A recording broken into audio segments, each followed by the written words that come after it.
Good evening, everybody, and welcome to this month's webinar, Reorganizing for Better Language Learning, presented by the North American Cambridge Classics Project and sponsored by Cambridge University Press. We are so pleased to have Joe Davenport back with us as our guest presenter this evening. Joe has been teaching the Cambridge Latin course for more than 40 years, and he teaches at Norwell Middle School. He is a member of the NACCP board and also the National Latin Exam Writing Committee. He was a former co-chair of ACL's Middle School Committee, and he has also received the American Classical League's Meritus Award. So we are recording this webinar, and we will post the link in a few days at the NACCP website, which is cambridgelatin.org. And if you need a professional certificate for this evening's webinar, please email us at training@cambridgelatin.org. So Joe, take it away.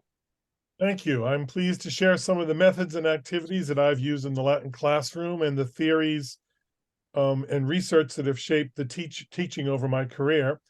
A few caveats first. So if you go to the second slide, it's been a long process over the years, hearing and studying theories, conceiving and developing ideas, sometimes abandoning dead ends and adjusting repeatedly based on the success or reactions of each year's students. After 4 decades, the journey is not done. It's still continuing. So no teacher should feel that they need to transform overnight. Secondly, an individual's pedagogy is built brick by brick and needs to be adjusted for that teacher and those students involved. Jenny, you can go to the second slide. I have colleagues who do brilliant things that I could never do because they're just not me. Students would know that, and that technique would not work for us. I'm sure many of us have had a lesson that was terrific one year and then a bust the next year, or even worse, had the experience where the lesson went terrific third period and then something happened by sixth period. And then thirdly, some of the methods and activities may be referred to more than once because they are rooted in more than one educational theory. So let's dive in and take a look at the lessons and activities and research principles they're based on. So I generally like to start with background culture first. Students must share a common knowledge in order to read and understand a Latin passage. So I introduce students to the cultural background reading first. My classes will read the article at the end of the stage, answer questions and discuss it, clear up any areas students might understand first before we start reading the Latin stories. Now, that does not mean that this is the only place we cover culture. We talk about and learn additional culture during and after the stories. We will often go into more in-depth study of some topics later in the stage, say, for example, the house or the forum or the baths, or we might discuss and read related topics. After we've studied the forum baths, I'll have them compare them to other sets of baths, like the Stabian baths. I know that some teachers prefer to draw culture from stories and read the articles later, and connections can be made in that other order, that is, reading the Latin first, drawing observations from the reading, and then follow up with the background culture. But when the background culture was not covered first, it always seemed harder for my students to see the connections, especially during the first, say, 2 years of study. I found it easier for my students when they understood the cultural connections, the similarities and differences first. When I started with the stories, it was always more of a struggle for students to see the connections to the stories in modern culture. When culture was introduced first, they often would volunteer these connections on their own without any prompting from me. For example, when we read about the ghost of Pugnax attacking Decanes in stage 5, During that story, I would hear one of the students say, oh yeah, we read that students thought if the dead weren't buried properly, they might haunt the living. They made that without my making the connection. When it was the other way around, I sometimes really had to work hard to draw anything out of them. Slide 5. These observations are based on schema theory. Schema theory, or in cognitive science, is concerned with how the brain structures knowledge. Schemas or schemata are units of understanding stored in long-term memory, and they might be memories or concepts or words that are based on past experience and can be webbed into relationships with one another. Next slide. As we take in the knowledge, these connections help guide the new knowledge into storage. The more we know and the more connections we can make, the easier it is to remember the new information when it's related to existing schema. Connections to pre-existing information in our heads act as sort of a cognitive shortcut and help move the new information from short-term memory into long-term memory. Using multiple shortcuts makes storage and retrieval of the new information in long-term memory much quicker and more efficient. The next slide. You can sort of envision these schema as having hooks on which the new information can be hung of the related information that's already in the long-term memory. It's an important rule for teachers to remember that based on schema theory, that you need to make sure that the existing schemas that the students have in their minds are up and running at a conscious level when you're teaching something new. This is often referred to as accessing prior knowledge. That was the big buzz term in our district at one time. And really all it means is making them think about experiences they've already had that might be related. So, for example, students have their own understanding of, say, eating a meal. To activate that before we start, I might ask, how many of you still have a sit-down family meal together? How many have busy schedules and you wind up just catching a meal whenever you can and not? Then after it gets them thinking about the idea of a family dinner and eating meals, then we can read the paragraphs in the stage 2 culture on daily life about Cana, and they start to connect that information to their own schema about meals. Some students may focus on what's different, and I ask them things like, well, okay, you think it's strange to eat lying down, but have you ever had a snack lying on the floor watching videos or on a couch in your den or living room? And most of them have. And I say, well, why'd you do it? Well, because it was comfortable. Well, why do you think the Romans did it? Now the information in the culture reading is connected to their own schema of eating a meal. And so now they're ready to go on to start reading in Latin, the intraclinio story in stage 2, and they can more easily connect what they read in the Latin story to what they already know in their expanded schema of eating a meal. Now, there was a time, since I've been around for so long, when these connections could easily also be made with grammatical structures, because students came, even in middle school, would come in with a working knowledge of fundamental English grammar. But now many students are learning their English grammar through Latin first. And so that's, I think, one of the reasons why I've moved toward making sure we make the cultural connections first.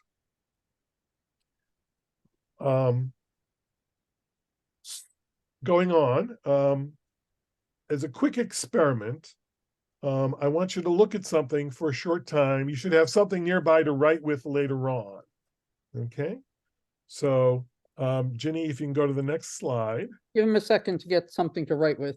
Yep. Can you I hear me? was enough to say it beforehand.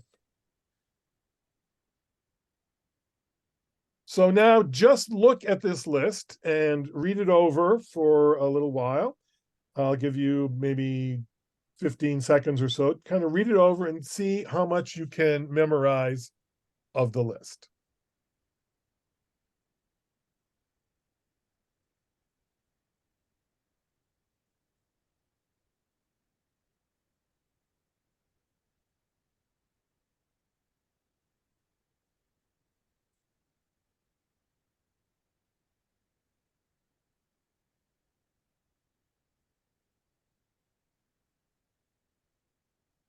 Okay, next slide, Jenny. Now grab a piece of paper and try to write down as many things as you can remember, 1 through 10. Try to put them in the order that they were in. What was number 1, what was number 2, down through number 10.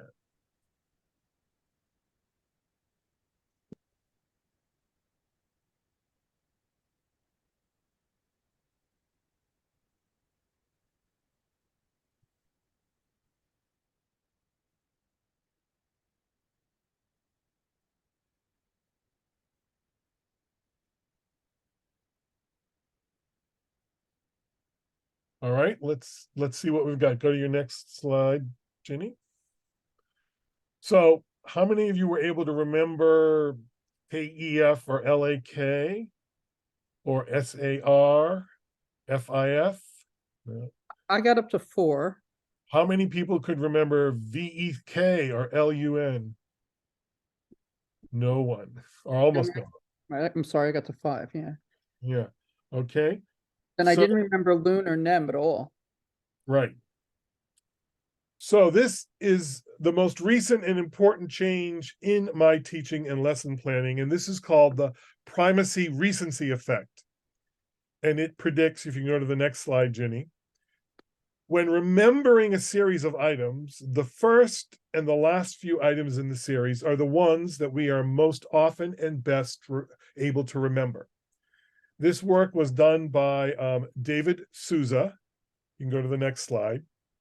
And he showed that the same thing worked in terms of what was taught in the classroom, that material covered at the beginning and the end of a class session or learning episode tended to be remembered better than material that was presented in the middle of the learning episode or class.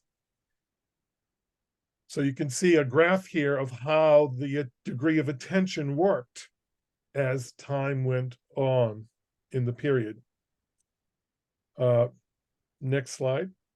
So in order to take advantage of this tendency, new and important material should be presented first when there is peak attention during this prime time learning 1. You don't want to waste valuable time of focused attention with mundane things. You want to use this for the new and most important material that you're going to be covering. So announcements, attendance, reviewing and going over homework are all things that should be saved for later and not done at the beginning of class. It really took me a couple of years to really do this. I started experimenting with it, an occasional lesson here and there, and the results were always what Sousa predicted, that yes, that was a much better way of doing things. And I eventually had to figure out how to reorganize all of my lesson plans in this way. You can go to the next slide and give it the first click. So you have these scenarios that could happen. With this new way, students might come in and they might work on something independently as we're waiting for the bell to ring. And then after anything that's really urgent, that has to be done immediately, or a concern a student had about the homework, call the class to order and immediately start introducing the new material, which means if we're going to do a story that day, we're starting to read that story within the first 30 seconds of class, okay? With the old order, if you want to click that, students might be working on some little activity, call the class to order, you take attendance, give the announcements, then go over the bell ringer that they were just working, go over the homework, then you introduce the new material, and what they remember the best was, who was it that was absent that day? Well, that's not what I want my students focused on. This idea has long been employed in business by managers who all will tell you they know they have to present the most important information during the first 20 minutes of any staff meeting. Crazy. This doesn't mean that learning stops for downtime. New material can be covered, it's just not as easily retained during downtime in the middle. However, The middle of a learning episode is a great time for students to practice what they just learned or approach the material they were just going over from a different perspective. So if the class is reading a new story, we would read several sections, allowing time for input and output, which is something we'll talk about in the next section. And then during the downtime, I might have the students go back and go over what we just read with a different lens. I might ask them, now that we've talked about the details about what we just read, what some overarching question, like in stage 8, so why is Regulus taking the actions he's taken so far? Or in stage 9, what is it you think the toga merchant's trying to do in this first half of the story? Or I might have them go back and look at the words in terms of phraseology. That is, go back and look at it now. Which groups of words look like they're working together as phrases? Don't worry about translating them, but which words seem to go naturally together, like prepositional phrases, words joined by and, adjective, noun combinations. So they're going back and they're rereading the same material, but from a different perspective. Then you can go to slide 16 now. We could finish up the story during the second half, the prime of the lesson, primetime learning 2. You revisit, you might have them do an exit ticket before they leave. You shouldn't be giving them, again, because the end of that class is good learning time. That's really not the time to be giving them free time as a reward to kind of chat with one another. Because again, you're losing the time when you could have more focus from them.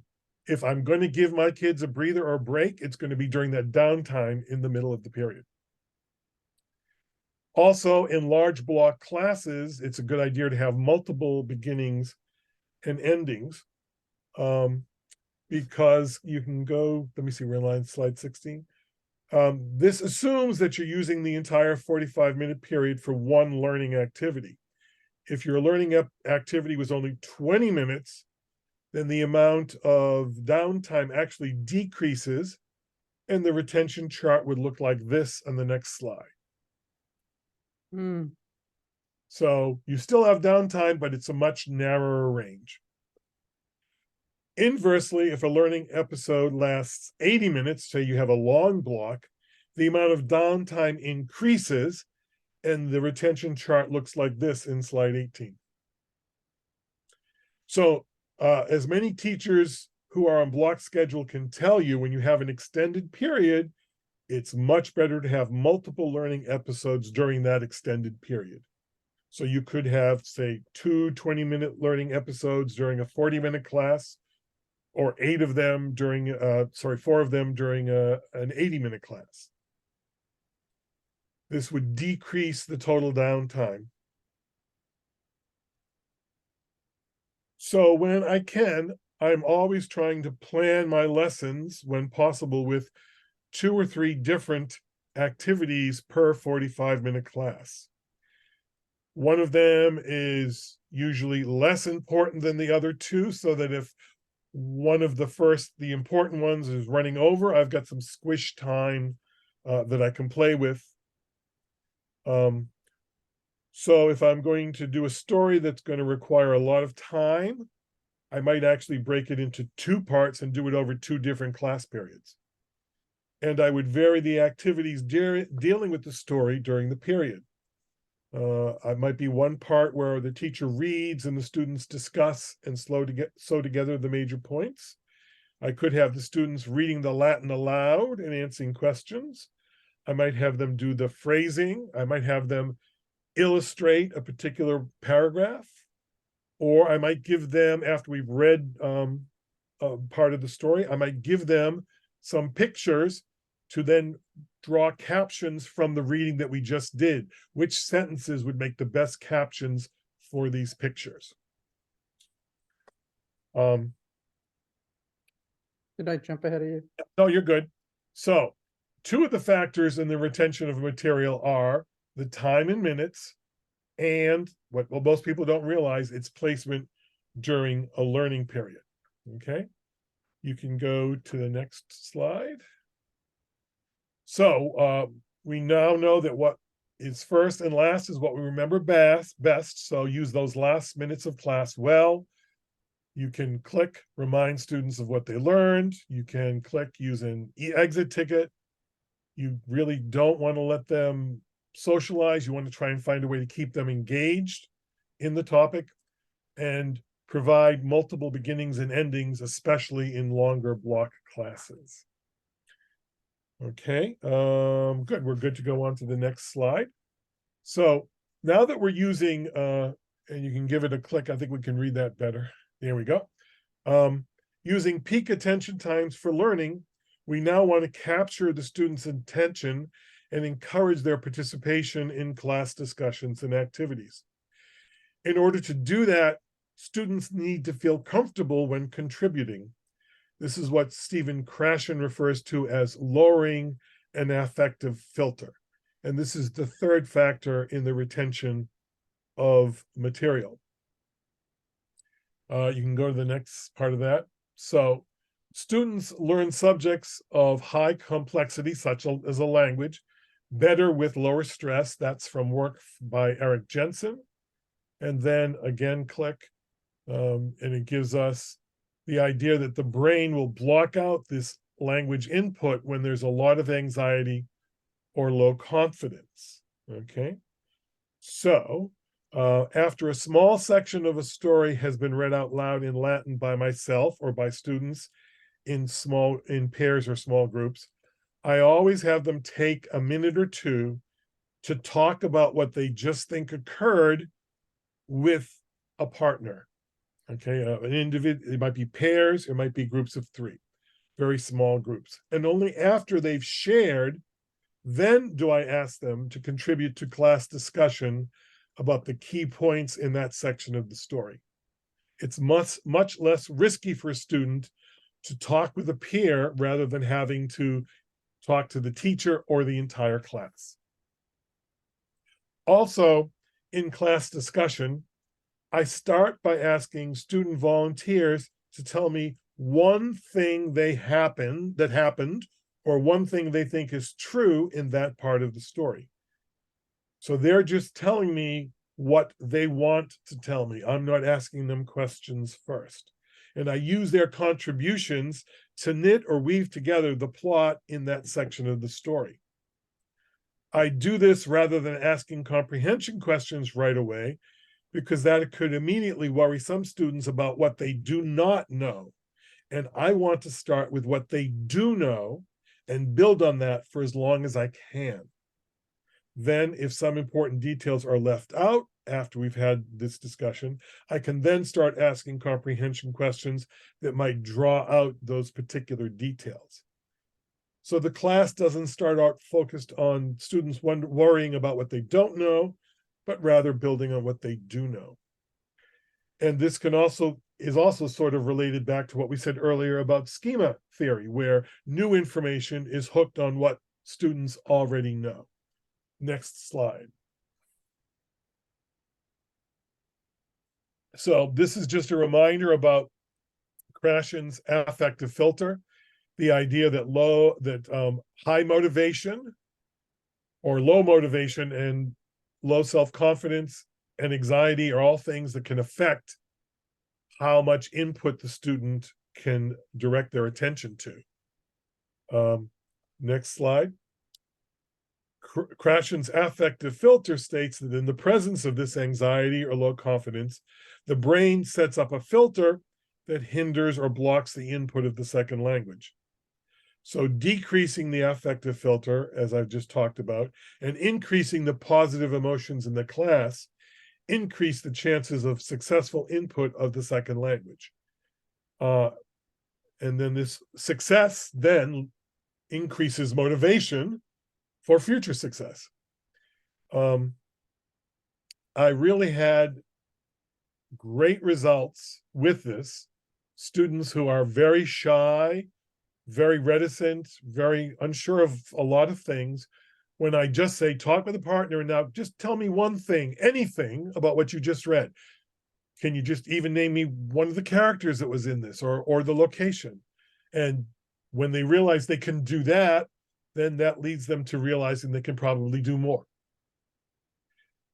Also, there's an art to building on and redirecting student contributions, which took me a long time to work on. You want to try to avoid saying that it's the wrong answer, that their contribution is the wrong thing. Okay, you want to say, well, yeah, that may be true, that may have happened, or you saw this word, that's good, but what about this? And then try to redirect them. Or, yep, that's an interesting point, but what else do you think might be going on here? Or, okay, fine, where did you find that? You try to validate their contribution to the discussion while then trying to pivot them onto more relevant details. Okay, slide 26. I'm going to 26. Yep, next one. So another thing that Krashen talks about is comprehensible input. And that, of course, has been a big buzzword for a number of years now. And that is simply target language input, which the learner can understand, but is not able to produce. It involves not just the choice of vocabulary, but also making sure there's context, visual cues, and rewording of unclear parts. So you want to try and make the story more comprehensible. Next slide. One easy way to do this is I try to break it into smaller bits, smaller sections, as small as a paragraph or even less, if a paragraph contains multiple, what I call dramatic beats. So you can see here how I've marked up the story of Fabula Mirabilis. I'm not even trying to do whole paragraphs here. I'm just trying to do a small segment, a small chunk that they can handle in their mind, get some details out of it, so then we can talk about it and understand what that section was about before we go on to the next section. If I tried to do, say, lines 1 through 5 all in one chunk, by the time I'm in the middle of line 4, decanes non ad est, they're starting to forget what was in those first 2 lines, okay? And if you're just leaving the script in front of them and they're just using their book, then they're just going back and sort of translating in their minds. I try to do this one small section at a time and then make them think about what did you just realize. I also search the internet for supporting and supporting worksheets for pictures, drawings, and images. You can go to the next slide now. To add to the text when we're going over it. So you can see an example of it in these slides, again, from Fabula Mirabilis, where I've got the small section of text that we're going to talk about. There's a supporting picture. And depending on the complexity of the text, I may leave it on the screen for the class, or I may actually, when we finished reading it, take it away and just say, all right, what do you remember? What did you get out of that? And then if details are missing, then I can put it back on the screen. Next slide is another example from the same story. These are not beautiful pictures that I've drawn. They're things I stole from Cambridge. They're things, the wolf came from the internet somewhere. I think I just Googled wolf howling until I found a picture that I thought was good, and then I cut it and inserted it here. So this is helping to make this small piece of input more comprehensible for the student, which then again will lower the affective filter. Next slide. It's also possible to scaffold a story into a simpler version for its initial read. And this does not, when you're first doing it, it does not have to involve rewriting the entire story. I think some people shy away from it because they think, oh, now I've got to go through the whole book and write a simpler version of every single story.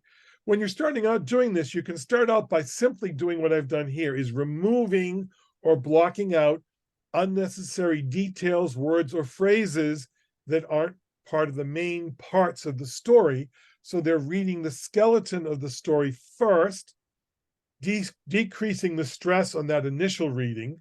And then later on, you can go back and have a follow-up reading of the whole story now that they're more comfortable with the story and the basic plot. It's much easier for them to read the expanded version. I don't have a slide for this, but one place I did this in particular was in the story of Euprosine in the Green Book. Very complex story where she's telling a fable to the audience. And so we're reading the fable and we're reading about what's going on in the party at the same time. And the kids were having a tremendous difficulty trying to put it all together. So finally, I just pulled out the fable. And the day before I said, okay, today I'm going to tell you guys this very simple fable. And we're going to talk about it. And so we did that.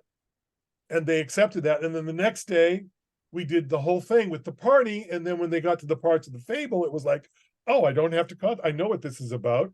So I'm talking about what's going on while they get this part of the story. And it was really changed the degree of difficulty by 75% I had in doing that story with my students.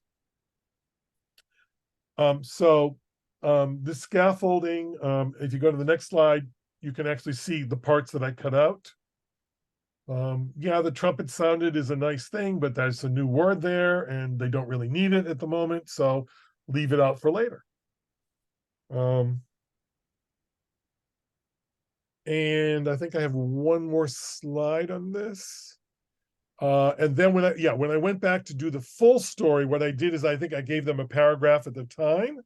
And then I specifically asked comprehension questions about the new parts of the story so that they wouldn't just skip over what they didn't know, but they would refocus on it. All right. And so now another way to decrease the anxiety that can block input is to give more wait time. And that brings us to the work of Mary Budd Rowe. So you can go to slide 33. Research by Mary Budd Rowe revealed the importance of allowing sufficient wait time for students to process input before they have to answer a question. After reading, as I told you earlier, after reading part of a Latin story, having students work in pairs or small groups to discuss their thoughts allows time for those students to process what they've read or heard before they have to volunteer information in the class discussion. Now, some people refer to this as dead air, which is kind of a pejorative term. You really should think of it as thinking space for the students. You can't expect them to just get something in and spit something right back. They need time to process it. It doesn't have to be 20 minutes. It just needs to be 15, 30 seconds sometimes, but a second for things to sort of sink in. Joe, can I ask a question? Yes. Is this also something that like the students have to become comfortable with if they haven't seen it in many or experienced it in many of their classes? Not from my experience. Okay. You may have the occasional student, the one that always raises their hand and always knows the answer. They're going to want to jump right in. And you just, wait a second, don't shut out the answer yet. Most of the other students have had these experiences where the teacher asks the question and there's nothing because nobody knows what the heck to say. Right. Well, instead of having them just sit there not knowing what the heck to say, I turn to them and say, all right, turn to someone next to you and talk about that. Gotcha. And next thing you know, everybody's talking at once.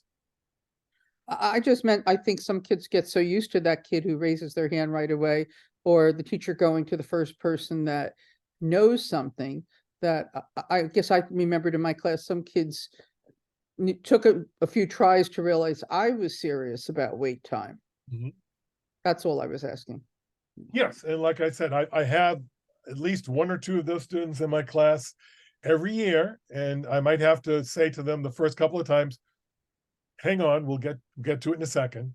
But after a while, they realize they shouldn't be shouting out the answer, that we're going to give everyone a few minutes, a few seconds, and then I will call on someone, and it may or may not be them.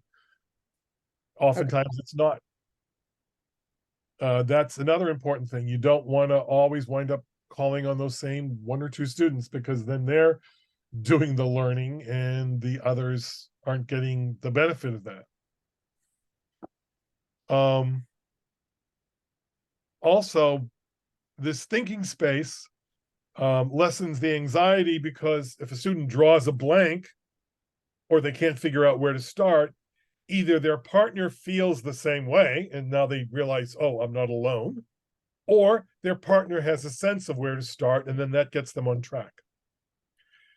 With my follow-up questions, like say if we've done a story, we've knitted together their contributions, and there's a couple important details that I want to ask them about. When I do those follow-up comprehension questions, I'm definitely giving them maybe say 3 to 5 seconds before taking any responses. If you can go to the next slide. Mary Budd's research showed that the average teacher waited less than a second between asking a question and calling on a student to answer. And I can really appreciate that, because I'm sort of, the way my mind works is it's kind of contemplative. I like to mull over things before I respond. And so when I'm in this kind of a situation where we're going bing, bing, bing, bing, I'm having brilliant thoughts, but by the time I'm ready to say them, I don't want to say them because we've gone through 2 or 3 more people and we're heading somewhere else now. Okay. People, even adults, need that kind of thinking time. So when and it takes practice for a teacher, let me tell you. My keeping my mouth shut while you were trying to memorize that list of terms was painful for me. Okay, because I want to jump in and start saying things while you're doing it. And it's like, no, I can't, because how can they be learning that information if I'm babbling away? Whenever I ask a question in class and I'm met with that dead silence, that's always my go-to. Okay, fine. Turn to the person behind you and front and back partners and talk about it. Side by side partners, talk about it. Further in research by Mary Budd Rowe indicated a limit on how much information you can take in at a time through short-term memory before the current information that's coming in starts writing over or driving out information that was taken in just several minutes ago. You can go to the next slide. And so again, we need this sort of internal time to create meaning for ourselves out of what we're hearing. And cramming more content per minute without processing time does not result in more retention. Go on. Moving immediately from one piece of learning to another guarantees that there's not going to be. Length of needed processing time depends on the difficulty of the material and the background of the person learning it. So it's not like a standard, oh, it should always be 3.5 seconds. No, it kind of depends. And I think there's at least one more point. Yes, the amount of processing time varies from person to person and is not related to intelligence. I have one student in my class this year who's a very slow processor. It could even be painful waiting for him to come out with an answer, but he has like a 96 average in my class because he knows everything that's going on in there. It just takes him a while to get through it and get it back out. So through her research, if you go to the next slide, and by the way, I realize that by the nature of this being a webinar, I'm kind of violating several of these rules. If this was one of our in-person workshops, I would probably be stopping every 15 minutes and have a particular activity or topic I wanted you to discuss or do. So I apologize for that. So Through her research, Mary Budd Rowe realized that people could only attend to input for a certain amount of time. And she found out that for adults, that time was about 20 minutes. That's why all those managers in those business meetings know they've got to get out the important stuff to their staff in that first 20 minutes. She did further research and found out for college students, it was about 10 minutes, about 7 minutes for your average freshman, and for middle schoolers, about 5 or 6 minutes. So it worked out when she mapped it out, graphed it out, that it was approximately half of the child's age where they could attend to something that was input before they needed to have some time to process and give some output. All right, so let's go to the next slide. So you want to think of it as neurons being like muscles that are being built up through exercise. The neural pathways of a memory are built up by driving that electric current back and forth over it as you are inputting the information and outputting the information over that same pathway. That's what's practicing it and making it get deeper into your memory. So that's one of the reasons for often recycling material, okay?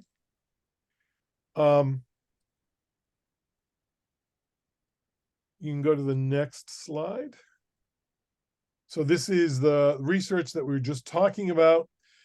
So for the average college student, a professor that's giving input, say giving a lecture, should after about 10 minutes stop and give students 1 or 2 minutes to review their notes or have some output with a fellow student in the class, allowing the discussion allows for the material to be assimilated by the students.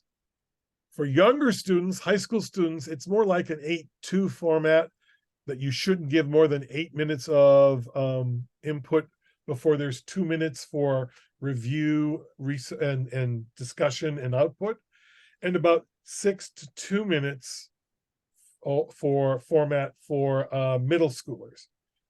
These are maximums, so you can be less. So when I'm doing my story, I'm not reading for 8 minutes. I'm reading that small section. That's only 1 or 2 minutes of input. So then I'm giving them 30 seconds or so to discuss, and then we start getting some output. So it's not like you're tied to, it's got to be 8 minutes of input and then 2 minutes of output. That's a maximum. After 8 minutes, they start losing what you're talking about. They start forgetting what you've already mentioned. Okay, let's go to slide 40. Okay.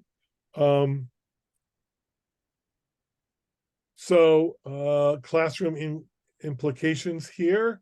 You want to give that wait time for students. Give them time to think before you call on anyone. If you want to know how it's going, you can do the thumbs up thing where you say, all right, how many people think they've got this part of the story okay? How many people understand this concept? Give me a thumbs up if you've got it. Give me a thumbs down if you need me to go over it some more. Kind of in the middle, you know. You could also, some teachers use red and green cards where students have a card that's red on one side, green on the other. It's on their desk. And as long as students are understanding what's going on, they leave the green side up. And when they start getting confused, they flip the card over so the red is up. So the teacher, as they're looking over the class, can see I'm starting to lose people, so I need to reconnect with them. They need time to process. They need time to ask questions. They need time to share. Next click on this slide was that you don't rely always on who's volunteering first. You want to call on students randomly after you've given them sufficient wait time. Some people do this by using craft sticks or index cards. There's also probably a million apps by now where you can put in your class names, and you push a button and it'll pop out who the next volunteer should be or who the next pair should be for partners. And then finally, don't overplan your content. Make sure that when you're planning, you're leaving that time in your lesson plan for processing. That's going to be vital. Okay, and go on. Click. You're going to provide help for hesitant students. If a student's not sure, you might try to redirect them through your questions, or you might try to narrow the search. So maybe you want to look at line 3 and see if you can find the answer to that question. Think, pair, share is what I've been talking about a lot. The next item where you just, all right, talk to someone next to you. Telling your partner and making sure you provide time for students to reflect on their learning. Okay, you can go to the next slide. The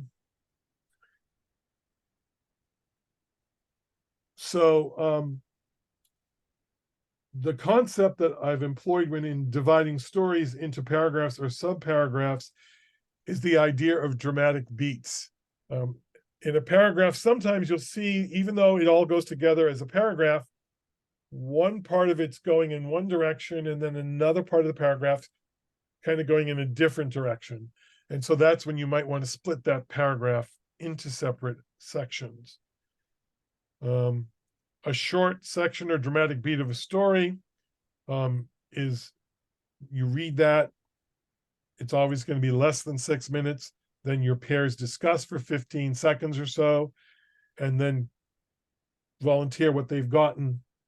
And then you take a few minutes to assemble it all together for the students.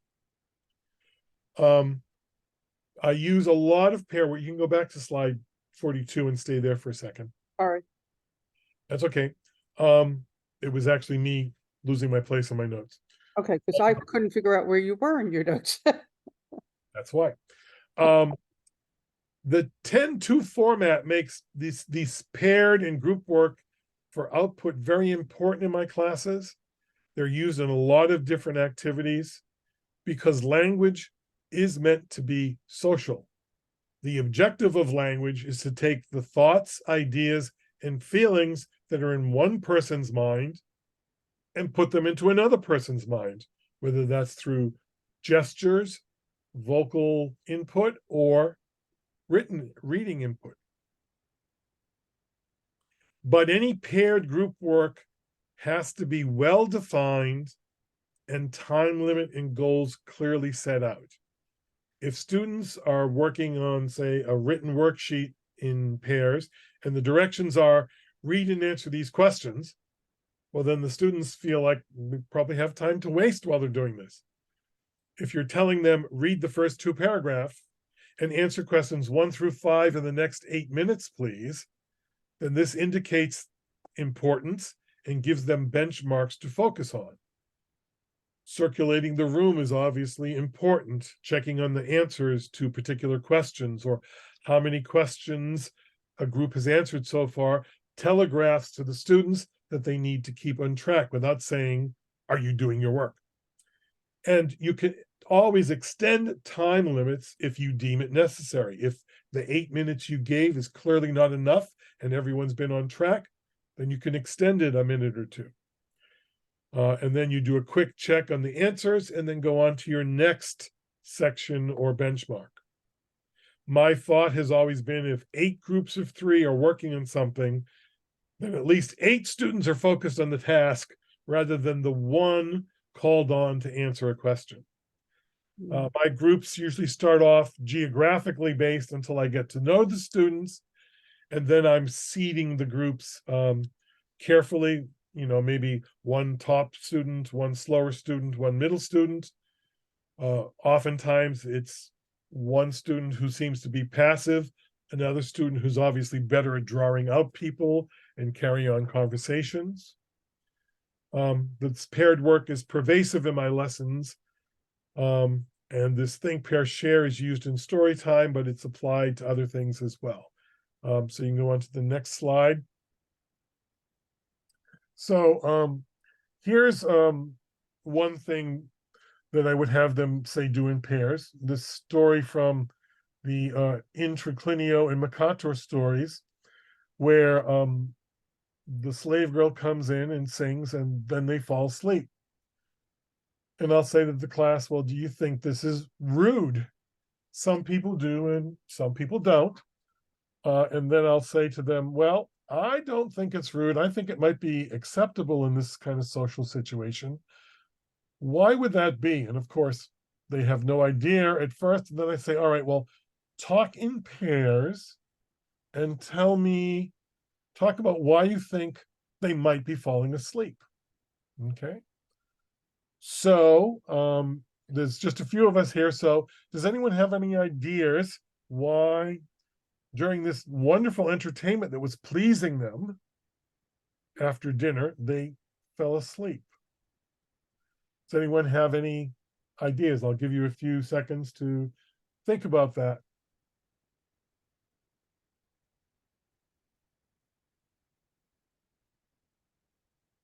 You want them to say it out loud or put it in the chat?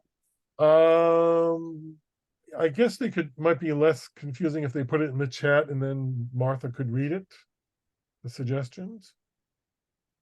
Mhm.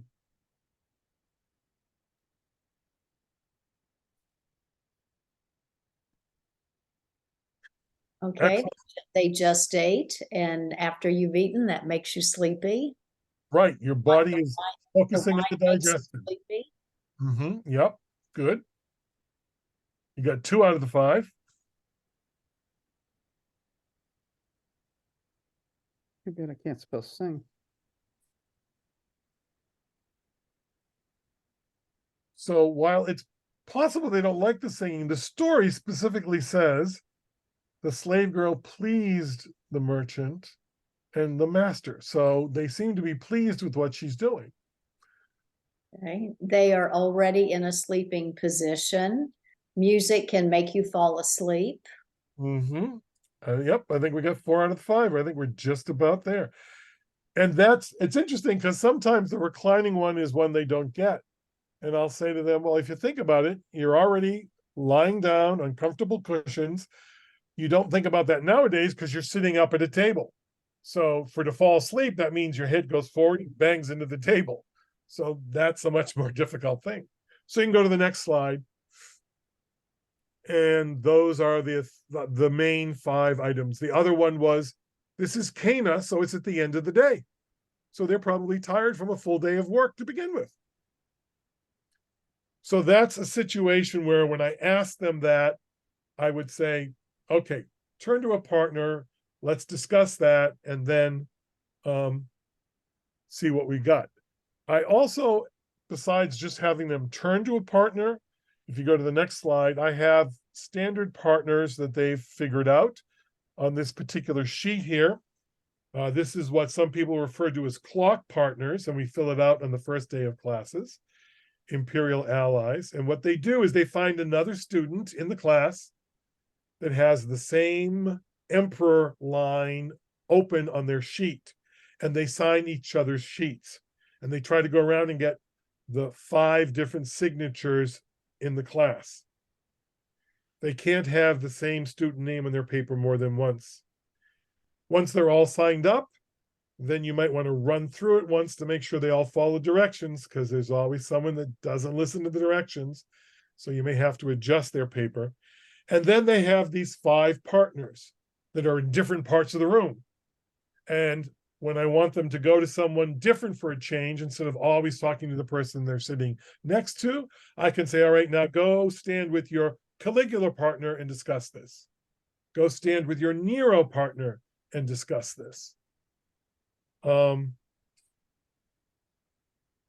are also probably apps now that will also do this for you randomly in each class. This way, they have 5 that are consistent that they're going to, so that they're quickly going to be able to find the person every single time. And I think that's really the key, Joe, that this is quick. Right. It's already been established, and you're not wasting a lot of class time getting them in a new group or with a new partner. Right. If there's an odd number of students, then you'll wind up with some blanks, which are wild cards. I go to the next slide. I have a sign Wait, in, wait, before you go there, there's a question that came just to me. If what do you do when you have a student who is struggling and tends to rely on the other student's abilities and knowledge? oftentimes the activity that I might assign to them, I will say, okay, now this time I want the person who did less talking the first time start off. Okay.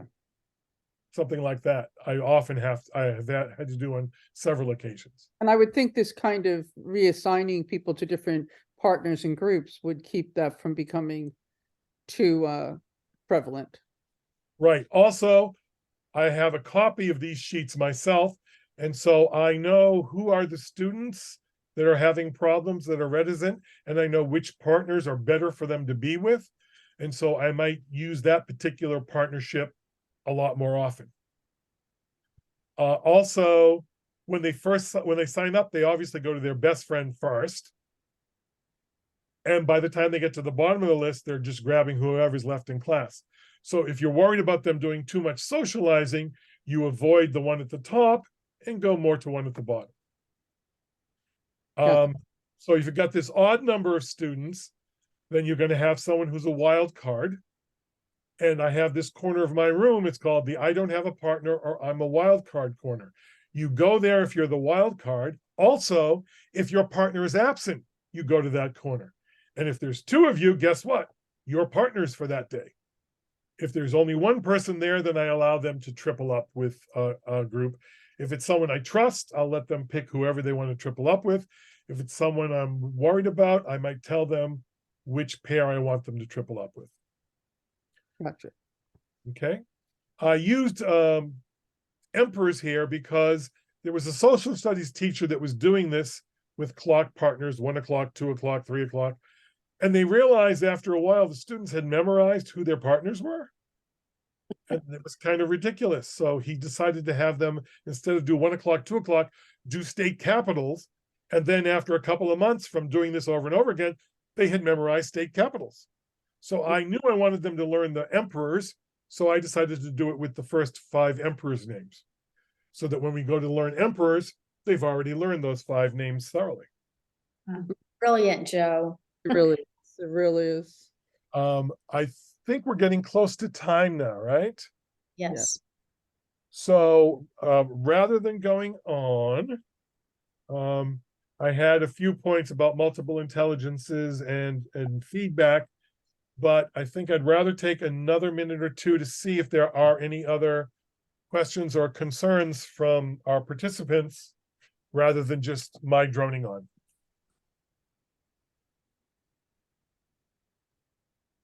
Yeah, please feel free to just unmute yourselves and just ask Joe any question that comes to mind.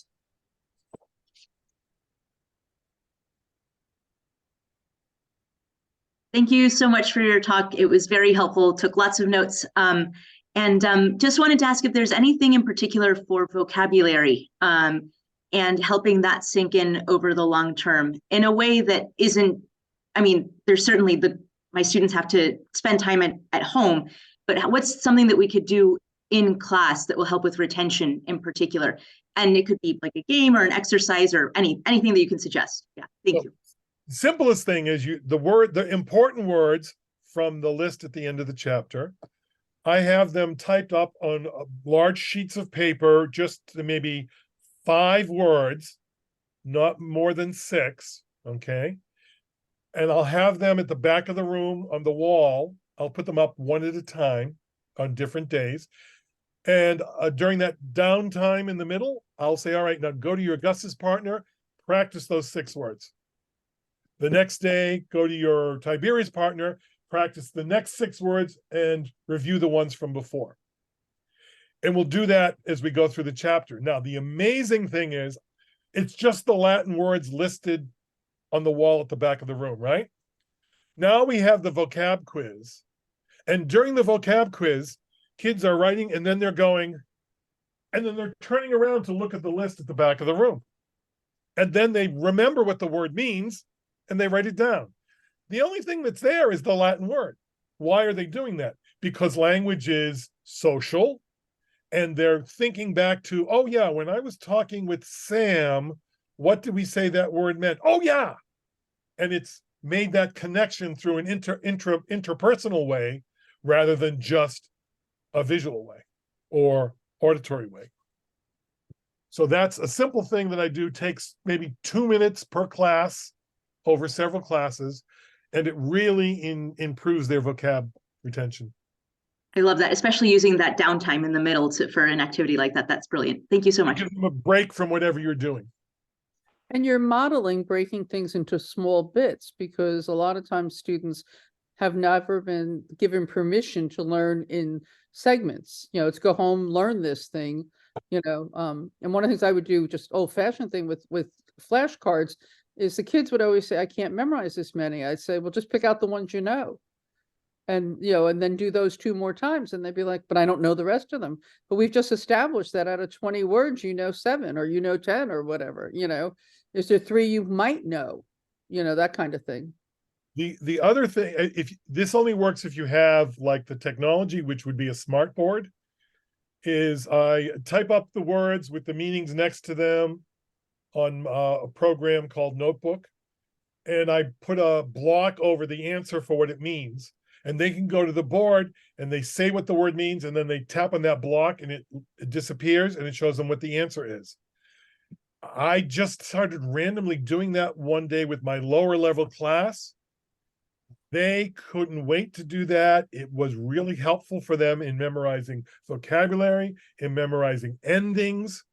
And they would come in the first 2 or 3 minutes of class, whoever got there first could practice with it. And then during downtime, I might give students who didn't get a chance to do it as well. And that worked wonders too. And I was shocked at how much they were getting into it. Well, you're modeling that it's not, they're not dumb. They're not poor students. They're not those things that they've always been carrying around as part of their story. You're showing them, hey, here's something you can do. It's fun. Look, you've got it. Yeah. And I might say to them, you know, not that you have to do all of them. Go up and just show me how many you think you can do. Yeah. Tell me how many you think you can do. You think you can do? All right, go 3, go up and try and do 3. You know, sometimes I'd have kids tell me all the words they knew for something, and we put them on the board. Then I'd ask the class, how many people think they know all the words? Well, we negotiate until the whole class knew at least 50% of the words. Well, which ones can we wipe off? Because you all know them. And again, it was modeling to the kids. It's not about Miss Smarty Pants or Mr. Smarty Pants, who just happens to have a phenomenal memory or studies a lot. There's a way to manage all of this. Yeah, and that's the major problem. They see Mr. or Mrs. Smarty Pants, and they look at the list, and then they've got it, and they think, oh, that must be the way to learn. And it isn't for them at all, and it's an absolute failure. So therefore, I'm just dumb and I'm not really good at this. I hate that when kids tell me I'm not good at something. I'm like, just stop. Mm-hmm. You know, we can make this work. I'm sorry. Any other questions? Well, Joe, that was fabulous.